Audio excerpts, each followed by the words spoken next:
సమావేశం ఏర్పాటు చేసి మీ అందరినీ పిలిచి మాట్లాడడం జరుగుతుంది.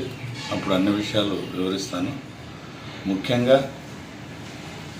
కార్యకర్తలు, ప్రజలు ఇచ్చిన సలహాల మేరకు, సూచనల మేరకు, వాళ్ళ అభిప్రాయాలను గౌరవిస్తూ వారి మనోభావాలకు అనుగుణంగా నడుచుకోవడంలో భాగంగా ఈ నిర్ణయం తీసుకోవడం జరిగింది.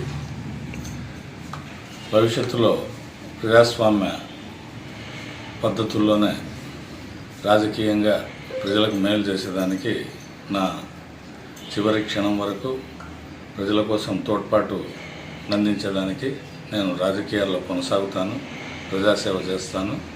అది ఏ విధంగా అనేది ప్రజలతో మాట్లాడే వాళ్ళ ఆలోచనలకు అనుగుణంగా నిర్ణయం తీసుకోవడం జరుగుతుంది. మీకు తెలియజేస్తాను. రాజీనామా లేఖను ఎవరికి పంపించినారు, ఎలా పంపించారు, ఎప్పుడు పంపించారు? ఈరోజు ఉదయం పార్టీ జాతీయ అధ్యక్షుడు పంపించాను. ఎందువల్ల తెలుగుదేశం పార్టీ రాజీనామా చేస్తున్నాను కూర్చొన్నప్పుడు మాట్లాడదాము. నేను దాదాపుగా ఒక 5-6 నెలల నుంచి అందరి అభిప్రాయాలు తీసుకోవడం జరిగింది. దాని ప్రకారం నిర్ణయం తీసుకున్నాను. వైఎస్ఆర్ కాంగ్రెస్ పార్టీకి ఉన్న ఆలోచనలు ఉందా?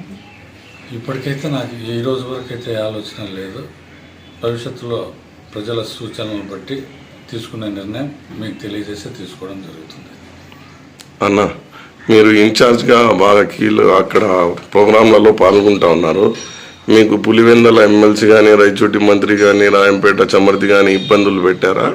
అందుకే ఈ నిర్ణయం తీసుకున్నారా? అవన్నీ తర్వాత కూర్చున్నప్పుడు మీకు చెప్తాను.